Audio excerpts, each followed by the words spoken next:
Hello friends, कैसे हैं आप सब। आई होप आप बहुत ही अच्छे होंगे और मजे कर रहे होंगे, पेपर की तैयारियां कर रहे होंगे।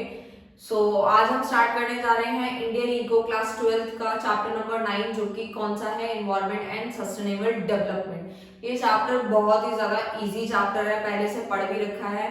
अगर हम लोग भूल गए हैं तो इसीलिए हम लोग ये वीडियो देख रहे हैं ना, ताकि आप लोगों को समरी की फॉर्म में ये सारे के सारे टॉपिक आराम से समझ आ जाए। तो चलो स्टार्ट करते हैं अपने चैप्टर को। अगर आपको नोट्स चाहिए या फिर आपको इंपॉर्टेंट क्वेश्चन चाहिए या फिर आप डाउट क्लियर करना चाहते हैं तो ज्वाइन बटन पे क्लिक कर सकते हैं। वहां पे आपको जो है काफी सारी चीजें आपको मिल जाएंगी। तो चलो स्टार्ट करते हैं कि चैप्टर हमारा हमें क्या बताना चाहता है। सबसे पहले एनवायरनमेंट समझ लेते हैं। एनवायरनमेंट होता है यानी पूरा वातावरण की जो बात हो रही है उसमें क्या क्या चीजें आती है।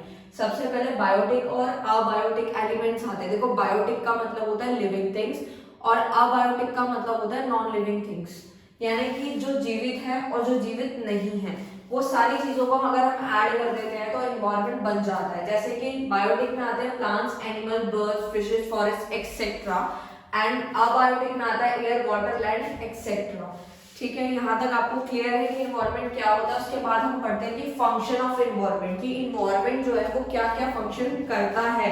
तो सबसे पहला है प्रोवाइड रिसोर्सेज। ये हमें रिसोर्सेज प्रोवाइड करता है, यानी कि कुछ रिसोर्सेज यानी कि हमारे रिन्यूएबल रिसोर्सेज होते हैं, कुछ हमारे नॉन रिन्यूएबल रिसोर्सेज होते हैं। देखो, रिन्यूएबल रिसोर्सेज का मतलब होता है कि जो भी ऐसे रिसोर्सेज जो कि दोबारा रिन्यू किए जा सकते हैं, जैसे कि ट्रीज, ये सारी चीजें हमारी आती हैं।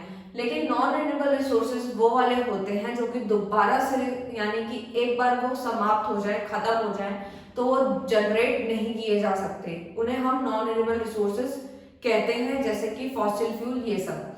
नेक्स्ट हम देखते हैं कि सेकंड पॉइंट हमारा कहता है एसिमिलेट वेस्ट, यानी कि एनवायरनमेंट जो है वो हमारे वेस्ट को भी एसिमिलेट कर देता है।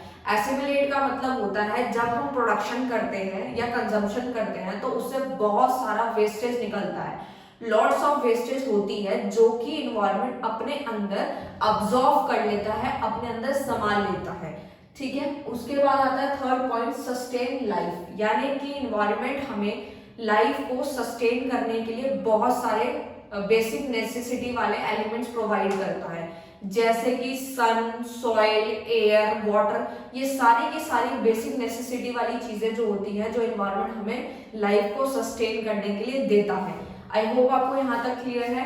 Next, reasons of environment crisis, यानी एनवायरमेंट क्राइसिस के क्या क्या रीजंस हैं। सबसे पहला है पॉपुलेशन एक्सप्लोजन। इसका मतलब क्या है? इसका मतलब है डिमांड तो ज्यादा है और सप्लाई कम है। क्यों? क्योंकि हमारे यहाँ पर पॉपुलेशन इतनी ज्यादा है, जनसंख्या इतनी ज्यादा है कि हम कितना तो प्रोडक्शन कर रहे हैं बट फिर भी हम कंज्यूमर्स की डिमांड को पूरा नहीं कर पाते, क्योंकि पॉपुलेशन बहुत ज्यादा है। तो air and water pollution, air and water pollution due to development process. जैसे जैसे डेवलपमेंट होती जा रही है हमारे इन्वायरमेंट के अंदर एयर एंड वाटर पोल्यूशन देखने को मिल रहा है। एयर पोल्यूशन किससे होता है आप लोगों को ऑलरेडी पता है, जितने भी व्हीकल से जितना भी धुआं निकल रहा है वो सारा हमारा एयर पोल्यूशन से होता है, फैक्ट्रीज से हो गया।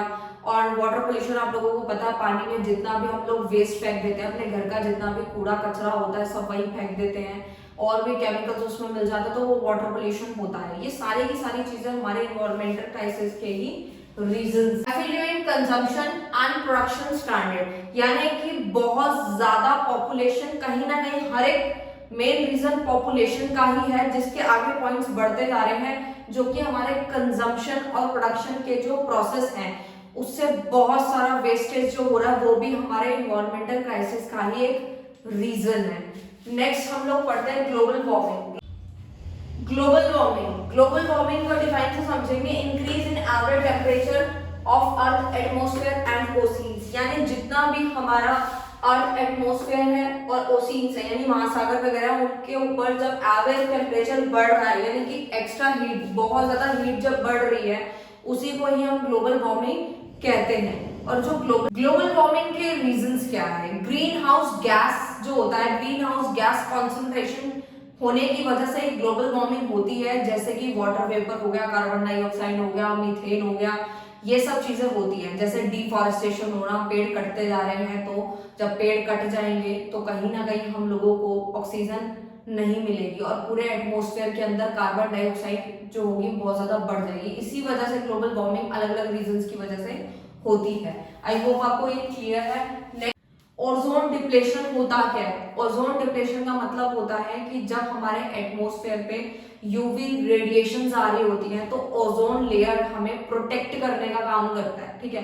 तो यूवी जो रेज हैं वो बहुत खतरनाक होती हैं, जिसको प्रोटेक्ट कौन करता है? हमारा ओजोन लेयर। बेसिकली क्या है कि ओजोन जो लेयर है उसके अंदर एक होल हो गया है, उस होल के होने की वजह से वो जो रेज है वो डायरेक्ट हम तक पड़ रही है, जो कि हमें बहुत ज्यादा नुकसान पहुंचा रही है। जैसे कि उससे स्किन कैंसर, लंग कैंसर, ये सारे कैंसर हो रहे हैं। आप सुनते भी होंगे आसपास बहुत सारे तरह तरह के कैंसर्स हम लोगों को सुनने को मिलते हैं, और भी बहुत सारी डिसीजेस देखने को मिलती हैं, बट कैंसर बहुत सारे आप सुनते होंगे। ये वाली फर्स्ट स्टेज है, सेकेंड है, ये कैंसर क्यों हो रहा है, यही इसका एक रीजन है, ठीक है। तो ये हम समझ गए हैं। उसके बाद आता है हमारे कुछ चैलेंजेस हैं इंडिया के एनवायरमेंट के, कौन कौन से हैं वो देखेंगे। लेकिन उससे पहले हम लोग ये समझ लेते हैं कि पोल्यूशन कितने तरह का होता है। तो देखो, एयर पोल्यूशन मतलब होता है जो फैक्ट्री से, व्हीकल से निकलने वाला जो धुआं होता है, वो हमारा एयर पोल्यूशन, जो कि हमारे को बहुत ज्यादा नुकसानदेही है। उसके बाद आता है वाटर पोल्यूशन। वाटर पोल्यूशन आप लोगों को अभी बता चुकी हूँ, पानी के अंदर हम बहुत सारे जो है वेस्ट फेंकते हैं, केमिकल्स जा रहे हैं, सब कुछ मिक्सअप हो रहा है, उससे वाटर पोल्यूशन हो रहा है। नॉइज पोल्यूशन यानी किससे होता है? जैसे कि बहुत तेज, जैसे गाड़ियों से हॉर्न बजता है, डीजे बजते हैं, तो ये सारे क्या है, इससे नॉइज पोल्यूशन होता है।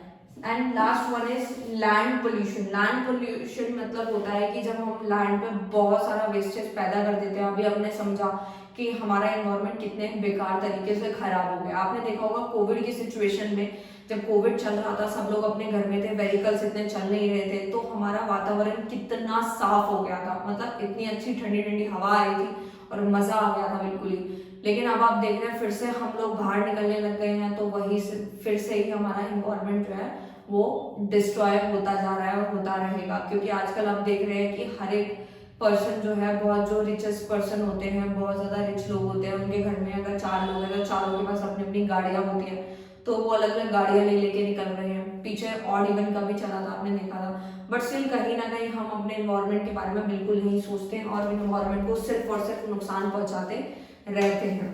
तो ये आपको समझ आ गया होगा। फिर हम समझ रहे हैं कि हमारे क्या क्या चैलेंजेस हैं इंडिया के एनवायरनमेंट को लेके। सबसे पहले लैंड डिग्रेडेशन। देखो, लैंड डिग्रेडेशन का मतलब क्या होता है कि जब हमारा लैंड डिग्रेडेशन का मतलब होता है जब हमारी जो लैंड की, यानी जो बेसिकली सॉइल होती है, सॉइल की जो अपर लेयर होती है वो बिल्कुल ही खत्म हो जाती है, डिस्ट्रॉय हो जाती है। उसके रीजंस क्या हैं? उसके रीजंस हैं विंड्स एंड फ्लड।